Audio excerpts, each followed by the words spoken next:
Elizabeth. Perkenalkan, nama saya Ayu Sofianti Gulu dengan NIM 03-2020-20. Di sini saya adalah mahasiswa dari Stikes Santa Elizabeth Medan. Nah, pada bagian kali ini saya ingin menjelaskan sebuah materi dari mata kuliah Ilmu Dasar Keperawatan 2 yang berjudul Inflamasi atau Peradangan.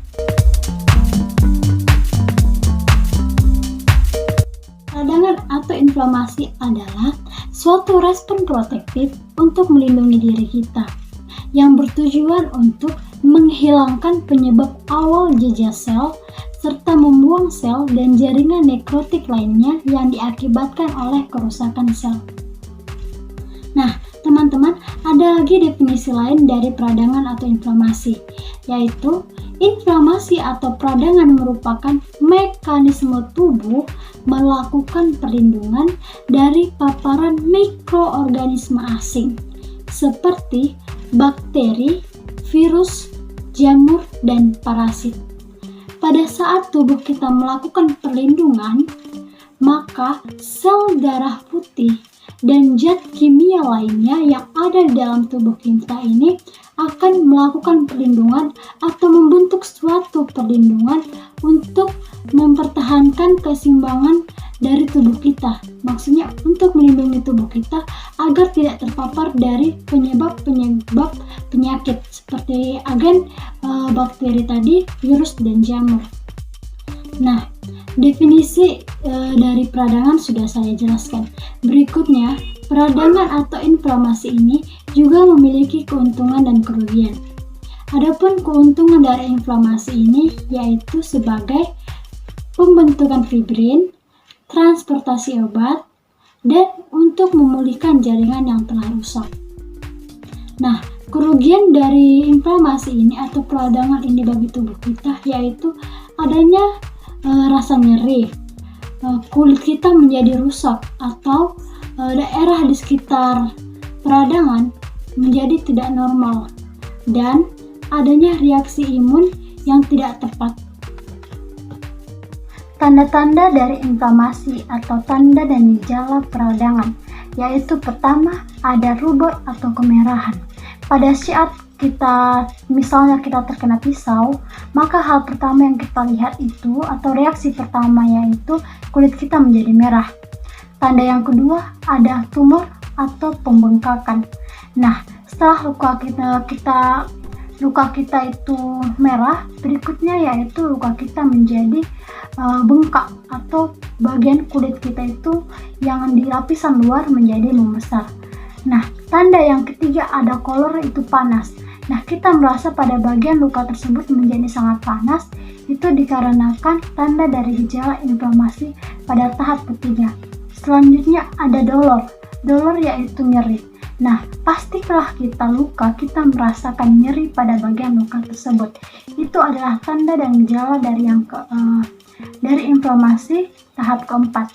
Selanjutnya ada functionless, yaitu kehilangan fungsi.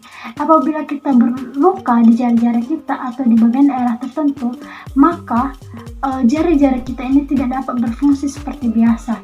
Contohnya, apabila jari kita ini terluka oleh pisau, hal pertama yaitu bagian kulit kita ini menjadi merah, selanjutnya panas, selanjutnya kita merasa nyeri, selanjutnya kita merasa kulit kita ini bengkak. Lalu setelah itu semua terjadi, kulit kita ini kan tidak dapat kita gunakan lagi seperti biasanya. Itu yang disebutkan dengan functionless, kehilangan fungsi. Namun kalau untuk luka ringan, mungkin dia functionless-nya untuk sementara saja, cuman untuk dari beberapa jam sampai paling lama 2 hari. Untuk luka ringan seperti sayatan pisau.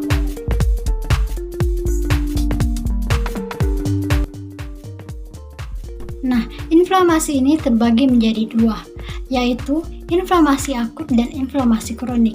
Inflamasi akut adalah inflamasi atau peradangan yang terjadi dalam waktu yang relatif singkat dari beberapa menit sampai beberapa hari dan ditandai dengan eksudasi cairan dan protein plasma serta akumulasi leukosit neutrofilik yang menonjol.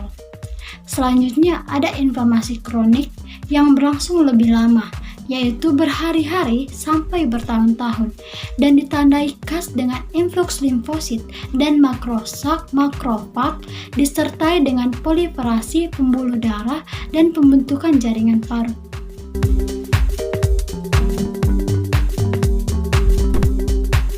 Contoh penyakit dari peradangan atau inflamasi, yaitu pada inflamasi akut, contoh penyakitnya ialah kuku cantengan, bronkitis akut, usus buntu akut, luka gores yang diakibatkan oleh benda asing atau pisau. Selanjutnya yaitu inflamasi kronis.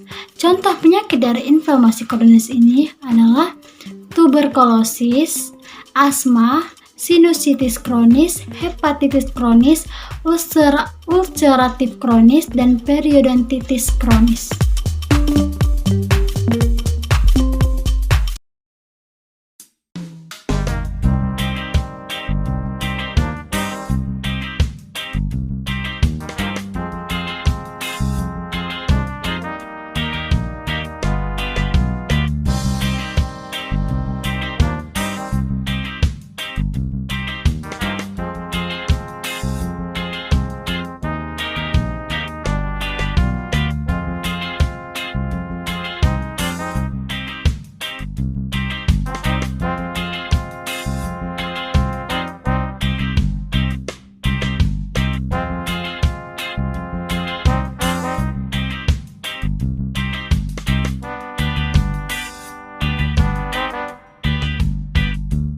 Respon radang di dalam tubuh kita.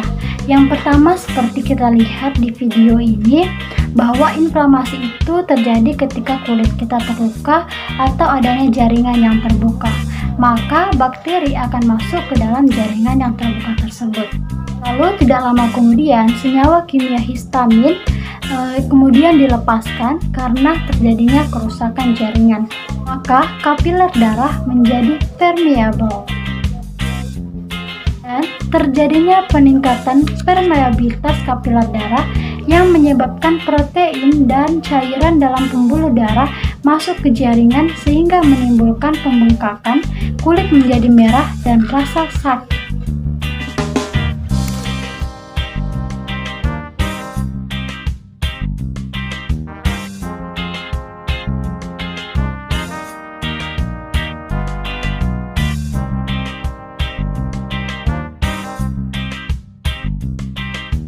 Selanjutnya, fagosit atau makrofag dan neutrofil menghancurkan dan memakan bakteri dan sel-sel yang rusak. Dan di sini kita lihat makrofag mulai memakan dan menelan dan menghancurkan sel-sel bakteri yang menginfeksi jaringan tersebut. Nah, perlu teman-teman ketahui bahwa makrofag merupakan fagosit yang berukuran besar yang mampu menelan ratusan patogen dan tetap bertahan. Selanjutnya, neutrofil tiba di tempat yang telah terinfeksi dan mulai ikut memakan sel-sel bakteri.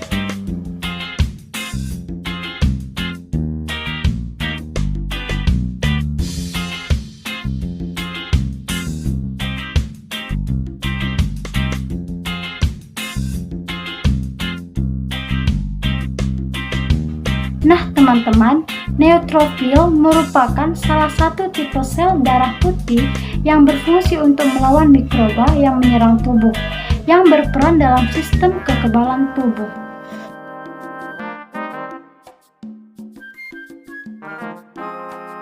Teman-teman, seperti yang kita lihat, neutrofil mulai memakan sel-sel yang menginfeksi daerah tubuh.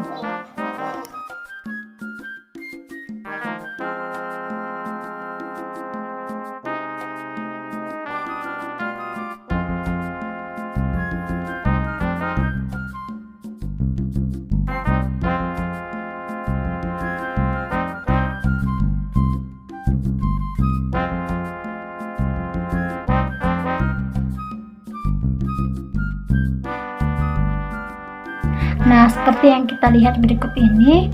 Nah, setelah neutrofil memakan sel-sel bakteri tadi yang menginfeksi tubuh, selanjutnya terjadinya pembekuan darah. Nah, tidak lama kemudian setelah terjadinya pembekuan darah, maka jaringan yang rusak akan kembali sehat atau menjadi normal.